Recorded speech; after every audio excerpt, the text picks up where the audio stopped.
Assalamualaikum warahmatullahi wabarakatuh. Perkenalkan kembali, nama saya Rizky Firmansyah. Saya mengampu PAI, Pendidikan Agama Islam. Pada video kali ini kita akan meneruskan bahasan kita tentang ibadah, syariah, dan muamalah. Kalau minggu sebelumnya kita sudah membicarakan definisi, kita pada kesempatan hari ini coba mengurai tentang pembagian dari ketiga hal tersebut. Baik, pada bagian ini bahasan kita masih sama, yaitu tentang ibadah, syariah, dan muamalah, tetapi lebih luas dari pembahasannya. Kalau sebelumnya kita bicara tentang definisi, kalau boleh saya ulang, ibadah adalah ketundukan dan kepasrahan kepada Allah Subhanahu wa Ta'ala dengan cara atau bentuknya, yaitu melaksanakan perintah dan menjauhi larangan. Sementara syariah itu adalah metode cara hidup yang Allah berikan kepada kita dengan tujuan agar tentu saja kehidupan manusia lebih terarah, lebih baik, bukan saja di dunia tapi juga di akhirat. Kemudian yang ketiga adalah muamalah, yaitu konsep interaksi sosial antara satu masyarakat dengan yang lain. Bisa saja ini antara sesama muslim, bisa juga dengan selain muslim. Kita ke pembagian ibadah. Ibadah yang kita tahu memiliki dua macam pembagian. Sementara ulama atau kebanyakan ulama, mohon maaf, bisa membaginya ke dalam dua hal, yaitu pada ibadah mahdoh dan ibadah ghairu mahdoh. Ibadah mahdoh itu adalah ibadah yang tata caranya sudah ditentukan, waktunya ditentukan, bagaimana melaksanakannya ditentukan, dan ibadah ini bentuknya tauqifi. Tauqifi itu memang sudah dipastikan oleh Allah bagaimana pelaksanaannya, termasuk detail, tanggal, waktu, sudah ditentukan semuanya. Jadi bentuk ibadah ini bukan ibadah yang dibikin oleh Nabi dan Rasul, tetapi Allah sendiri yang membuatnya. Yang kedua adalah ibadah ghairu mahdoh. Ibadah ini kebalikan dari yang pertama. Jika yang pertama itu pelaksanaan waktunya dan bagaimana cara melaksanakan ibadah tersebut sudah ditentukan, ibadah yang makna ini dia tidak ditentukan bagaimana tata caranya. Jadi tidak ada cetak biru tentang bagaimana semestinya melaksanakan ibadah ini.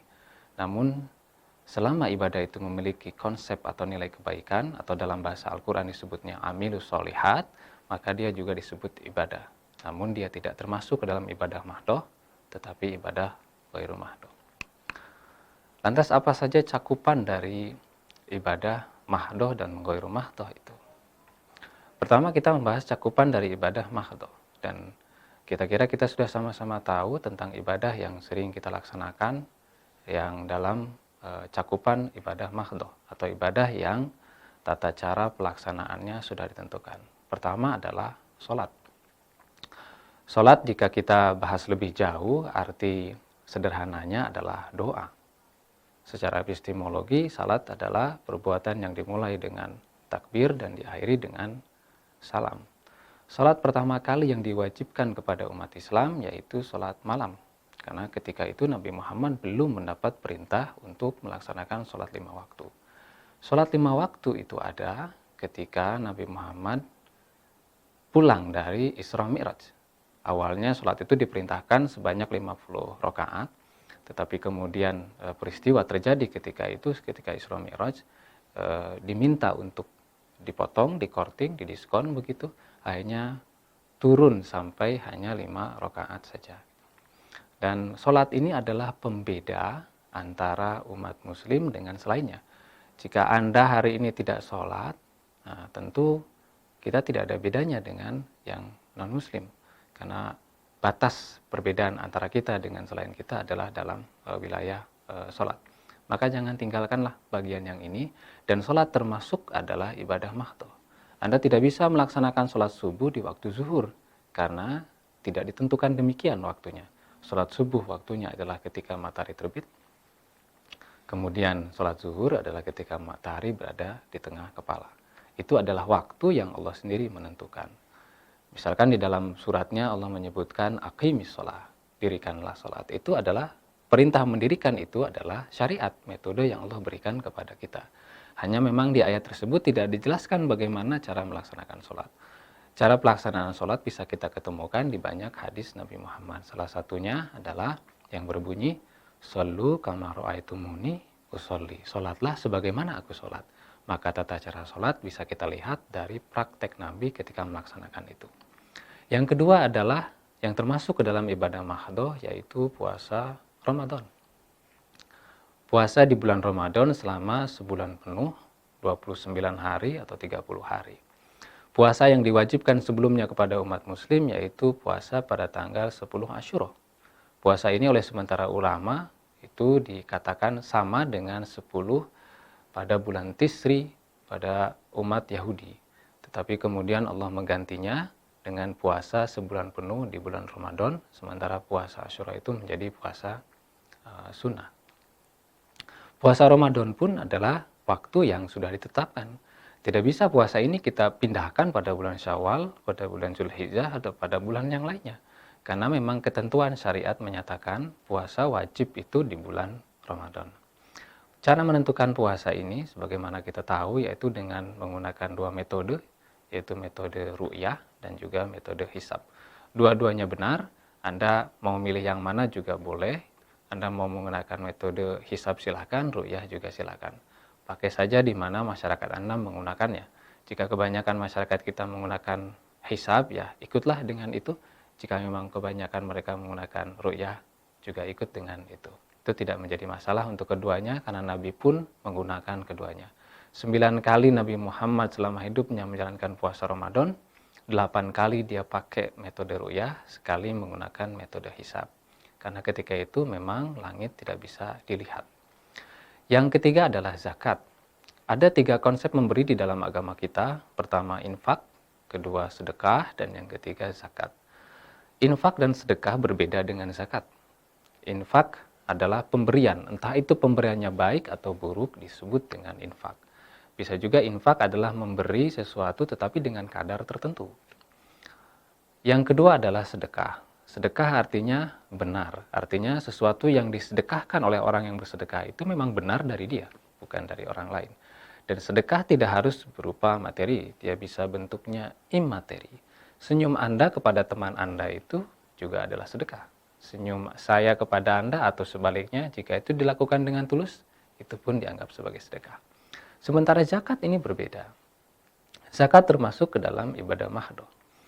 Ada zakat dibagi dua, zakat fitrah dan zakat mal. Zakat fitrah diberikan oleh semua orang yang berpuasa jika dia memiliki sisa makanan pada hari akhir dari hari Ramadan.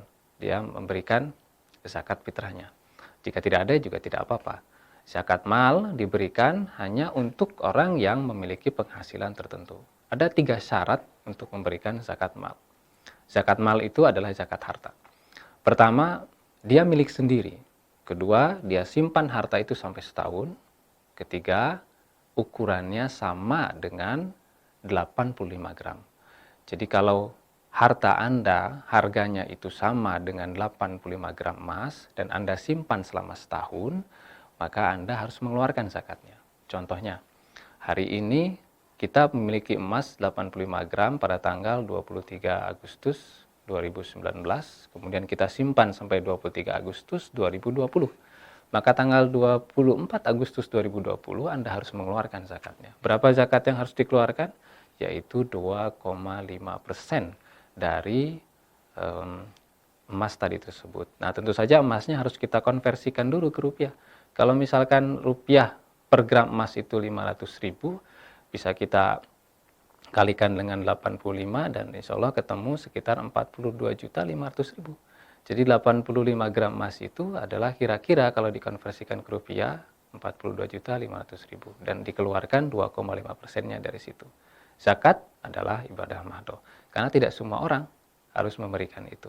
Kepada siapa zakat diberikan? Ada 8 golongan yang harus diberikan zakat. Pertama adalah fakir, kedua miskin, ketiga amil, keempat mu'alaf, kelima gharim, keenam hamba sahaya, kemudian musafir dan juga fisabilillah. Yang terakhir dari ibadah mahdhah adalah haji. Haji waktunya tertentu, yaitu pada tanggal 9 Zulhijjah. Memang disebutnya dalam Al-Quran itu ashhur ma'lumat, hari-hari yang ditetapkan.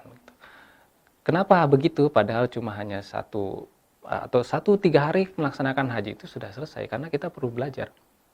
Perlu belajar bukan saja menyiapkan tentang keuangannya, tetapi pengetahuan tentang pelaksanaan ibadah haji. Yang kedua yaitu cakupan dari ibadah ghairu mahdoh ada 3, yaitu pertama melaksanakan wajibat. Apa sih maksud wajibat? Seperti misalkan seorang mahasiswa, kewajibannya belajar, yaitu adalah ibadah, tetapi ibadah ghairu mahdoh. Tidak ditentukan bagaimana tata cara pelaksanaannya. Kedua, meninggalkan muharamat, hal yang diharamkan. Tentu kita sudah sama-sama tahu apa itu yang diharamkan. Jika kita meninggalkan hal-hal yang haram tersebut yang digariskan oleh agama, maka kita sudah dianggap beribadah tetapi ghairu mahdoh. Dan yang terakhir, melakukan hal yang mubahat, yang boleh-boleh saja. Seperti memberikan hadiah, memberikan senyuman, itu juga termasuk ibadah. Hanya itu disebut dengan ibadah ghairu mahdoh. Kemudian yang selanjutnya yaitu tentang syariat di dalam Al-Quran. Pada pertemuan sebelumnya, di video yang sebelumnya, kita sudah memberikan satu contoh. Ini adalah contoh yang lain dari syariat itu, ya ini perintah berhijab. Nah, ini adalah bentuk syariat yang lain. Bismillahirrahmanirrahim. Ya ayyuhalladzina ya ayyuhan nabiyyu qul li azwajika wa banatika wa nisa'il mu'minin yudnina 'alaihinna min jalabibihinna. Ayat tentang hijab ini, saudara-saudara sekalian, banyak sekali, dan ini adalah satu di antara ayat yang memberikan cara bagaimana mengenakan hijab itu. Bukan hanya menutup kepala kita, tetapi juga menyeluruhkannya sampai ke dada. Itu yang betul syariat seperti ini. Dan ini adalah salah satu syariat yang Allah berikan kepada kita. Selain mengenakan hijab, syariat yang lain adalah larangan minuman keras. Ada 4 ayat di dalam Al-Quran yang berbicara tentang minuman keras, dan ayat yang ini, surat Al-Ma'idah ayat 90, adalah fase terakhir dari larangan meminum minuman keras. Awalnya belum dilarang ketika ayat ini turun, tetapi ini sudah mulai tegas melarang untuk tidak mendekati minum-minuman keras. Bismillahirrahmanirrahim. Ya ayyuhallazina amanu innamal khamru wal maisiru wal ansab wal azlam rizum min amali syaiton fajtanibuhu la'allakum tuflihun. Di ayat ini Allah menegaskan bahwa kita sebagai seorang beriman harus menjauhi minuman keras, harus menjauhi menghuni nasib dengan tanda panah, karena dulu mereka sering melakukan itu, orang-orang Arab. Karena itu termasuk perbuatan syaitan, dan kita harus menjauhinya agar kita menjadi orang yang beruntung. Kemudian yang terakhir dari bahasan kita yaitu mengenai konsep muamalah. Muamalah yaitu interaksi sosial kita dengan yang lain. Sangat banyak sekali, di sini saya hanya memberikan beberapa saja. Pertama yakni tentang pernikahan. Karena agama kita sangat rasional, kita membutuhkan keinginan untuk mengalurkan keinginan biologis tersebut. Maka agama kita memberikan konsep, yaitu dengan menikah. Kalau Anda sudah berinteraksi dengan lawan jenis dalam waktu yang lama, barangkali akan memiliki rasa senang, rasa suka. Nah, rasa senang, rasa suka itu harus dilegalkan dengan cara pernikahan. Dan itu merupakan konsep muamalah, interaksi sosial, untuk membangun kehidupan sosial yang lebih tentram dan bahagia. Kedua, waris.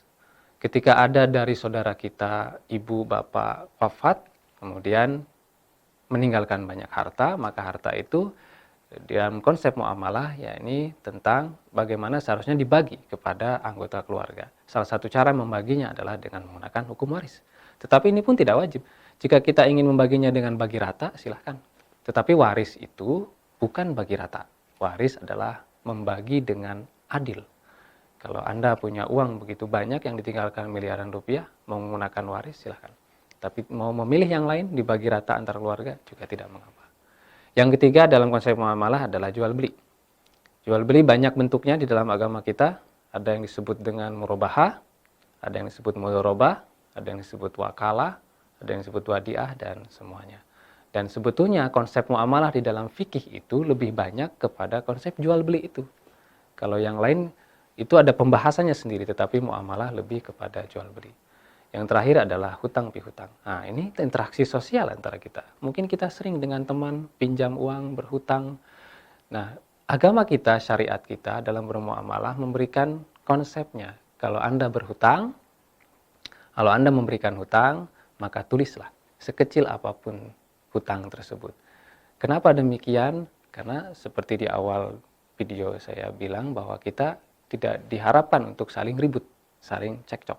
Tapi kalau ada kejelasan berapa yang kita hutang kepada orang lain, tentu akan makin terang benderang bahwa kita tidak mengada-ngada. Sekecil apapun hutang itu, meskipun itu hanya bentuk sebuah janji, kita harus menulisnya.